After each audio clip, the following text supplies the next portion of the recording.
Hello everyone! It's been a while. I've been trying to figure out my lighting situation. I think I've kind of got it down. I'm still kind of yellow up here, but I think I'm just gonna have to live with it for right now. One awesome thing I have added to my repertoire is a new tripod. Thanks to my friend Heather, who is upgrading her camera and graciously donated her tripod to me.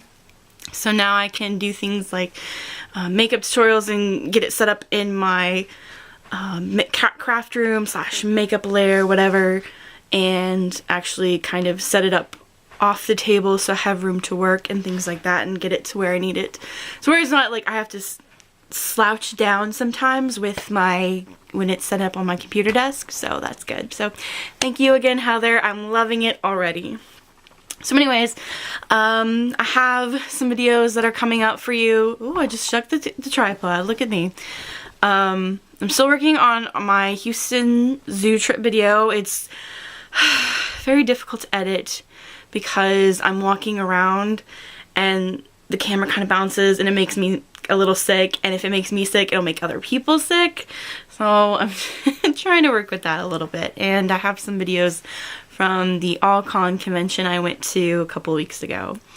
But the main reason I'm making this video tonight is that this past weekend I went to see George R.R. Martin speak at Texas A&M University as a part of the Cushing Library's Deeper Than Swords exhibit. And what that exhibit is basically a collection of his manuscripts, letters, things like that George R.R. Martin donated to the Cushing Memorial Library that's on the A&M campus. I did not get a chance to actually go through the exhibit because I was running a little bit late and I wanted to get in line to get his autograph, which I did get. Let me show you. I got my copy of Clash of Kings signed, mostly because this book is my favorite so far of what I have read, and my sister gave me this as a Christmas gift, so it held a little bit special meaning, you know, as a gift from my sister. And so this is the one, and you know, most people will get the first book signed, but I really wanted this book, as it is my favorite, to be signed. So let me see if I can get it. Here we go. Yep, Clash of Kings. So anyways, the exhibit runs until December. I'm a little too close. The exhibit runs until December, so if you have a chance to go see it, I would definitely recommend it. Apparently it's really awesome. For the lecture, one of the things that he talked about was his voracious love of books, and just the way that he spoke about books and reading them, because he said he's a kid from New Jersey, you know, how would he end up in science fiction and things like that. And he talked about one of the first books, sci-fi books he ever read was Have Spacesuit, Will Travel. And he talked about how books were his first great love, which I agree with. I think that for me, books are always going to be one of the #1 loves in my life. And I'm never going to not be a book reader. I mean, even when I'm old and, you know, if I can't see or anything like that, I'm still going to have books because they have such special meaning to me. They're escapists and things like that. So I thought I would go over the books that have had special places in my heart and have kind of shaped me as a person, as well. So here we go. So the first book on my list has been Little Women by Louisa May Alcott. I put this book on this list because I think this was the actual first book where I cried when a character died, and I was so emotionally attached to these characters that I was in 6th grade and I was reading Little Women, and I remember putting my jacket over my head because I was sobbing in the middle of like my homeroom kind of break class before lunch, and the teacher came over and was like, "Are you okay?" And she's like, and I showed her the book I was reading and I was like, "Beth died." And she was like, "Oh." So, I mean, I think that was the first time that I ever actually cried over a character, and you know, being so attached to them that I'm like, oh my god, like like having a friend die or having a relative die. So I actually, this past weekend when I was in College Station, because my current copy it's about this thick and the cover's ripped off of it. So I wanted to kind of replace my copy, and I found one for like $1 at Half Price Books that's a little bit smaller, a little bit easier to carry around. And so I think I'm gonna do it's one of those books that I always want to reread, you know, that I'll like pick up out of, you know, the blue and be like, I want to reread it. And it's also one of my favorite movies to kind of just put in, and I can be doing stuff in my room and I'll still know what's going on, especially when I'm sewing, and I like to have something that's going on in the background so I'm not just hearing the sewing machine. There's a little bit like white noise, as it were. That's one of my favorite go-to sewing movies. Okay. The next book on my list is they're actually two, but I kind of throw them in together because they're by the same author. It's Secret Garden and A Little Princess, and I don't know, like, they've stuck with me so much. Maybe because A Little Princess is named Sarah, and I was always kind of like, oh, that book has the same name as me, even though there's a million Sarahs. But I think I like them the way that they deal with, like, just the characters and they're so interesting, in that you have Sarah, who's so optimistic and a dreamer and has kind of an answer for everything. And then you have Mary, who's this incredibly selfish child, and they both lose, you know, Sarah loses her father and Mary loses both of her parents. It's interesting the way that they both deal with death. Okay, the next book would have to be Harry Potter. And I know that's not one book, it's 7, but Harry Potter has, and I wasn't even young when I wasn't really like a child when I read these. I was in 9th grade and the first movie had actually just come out. I know, I'm a terrible fan, but you know, I saw the movie, you know, and I'm one of those nerds that I have to read the book that the movie's based off, and sometimes I have to read the book before the movie comes out. And I was just immediately thrown into this world of just, I have to read the next book, have to read the next book, have to read the next book, and I've just been sucked into the fandom ever since.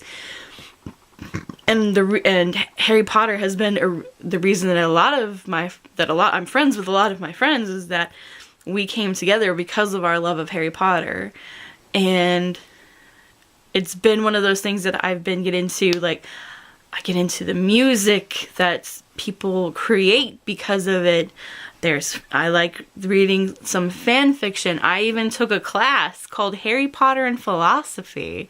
And, you know, it's been that book that could just kind of, if I were to ever show somebody an example of foreshadowing and things like that, Harry Potter would be the greatest book to show someone, especially a child, when you're trying to teach them that sort of thing, in that you can say, look at what she's created. You know, she mentions characters in book 1 that you don't realize are important until books later. And so I think that was really awesome. And there's all sorts of fun, you know, little things like Voldemort means escape from death in French. Minerva is another name for Athena, the goddess of wisdom. So I love that little thing. And so Harry Potter is always going to be one of those things in my life because of what he brought and what J.K. Rowling brought within my circle of friends. The next book that I'm going to talk about is A Tree Grows in Brooklyn.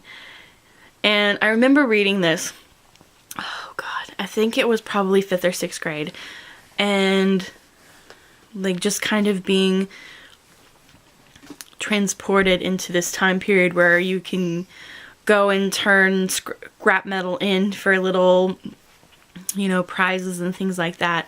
And I think this was actually the first book that I read that dealt with sexual assault, and it didn't translate for me at the time what exactly was going on. And then when I read it later as an adult, I kind of realized, oh, they're talking about that. Okay. So you know, as a child, you don't really realize this sort of thing, and then and as an adult, you read this and kind of like, I read this? Was I a child? Oh dear. But it is it's an amazing book. It is such a great book. And I can't believe I didn't own it until a couple of years ago when I went to my local Hastings and was looking for a book to bring with me on a trip. And I stumbled across a Tree Growers in Brooklyn, and I was like, I don't own this? What? Gonna have to fix that. Okay. The last book I was kind of hesitant to add, even though it has, what it's created has definitely stayed with me since I was very, very young. But I went ahead and decided to include it just because if you look at my book collection, you're just kind of like, why do you own 5 copies of this book? That book is The Last Unicorn by Peter S. Beagle. And originally I had only seen the movie when I was a child and loved it. It was gorgeous. It was beautiful. The story was amazing. And as a child, you know, who doesn't love unicorns? If you don't, whatever. And so it wasn't until years later that I read the book and realized there was just so much more to it. You have the unicorn who turns into a woman and turns back into a unicorn, and she's this unfeeling creature. She doesn't care. She's on a mission. She has to find the others like her.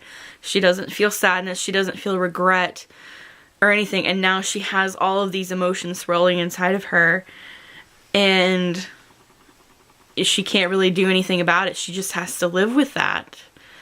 So that's kind of my list of books that I feel that have shaped my life in some way or have been really influencing on me in some way or another. It's kind of hard to talk about books because you're just like, sometimes you just want to say they're just good. Just read them and love them like I do, you know.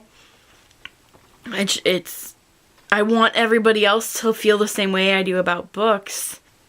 It's something that I love and that I've loved since I was a kid. Like, they couldn't get me to stop reading when I was a kid.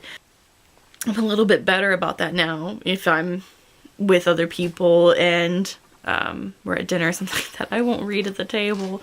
But when I was younger, I did. I brought books with me everywhere. I would bring this huge sack of books with me on trips to Missouri because I just couldn't decide what I wanted to read.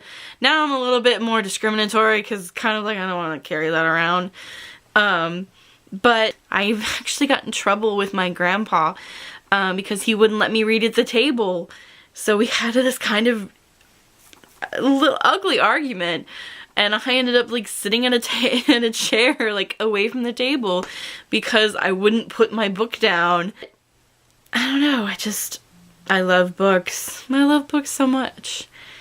And when I hear about somebody who doesn't like to read, I'm just kind of like, what are we gonna talk about then? If I can't tell you about something that's really important to me, which is, you know, the current great book that I'm reading, you know? So, yeah. So, for anybody who out there who's watching, tell me about what books you love and what books, you know, you would recommend me. I'm always looking for book recommendations. It's, you know, let me just kind of see if I can. There is my bookshelf, my Merry Messy Robe. So, as you can see, I've got manga kind of down there, and then I've got books. It's trying to focus. I need to kind of get out of the way. Stacks of books there. You can see the Sookie Stackhouse, Little House on the Prairie that I've had since I was really younger. Other book series that I've loved since I was a kid. And then you have more books, more books, more books. I'm just gonna back over here. So, and that's only one bookshelf in my house. I actually have some books in my living room and books in my craft room and books at my parents' house. So I own a lot of books and I'm going to own a lot of books. That's just who I am. I'm Sarah and I am a book lover.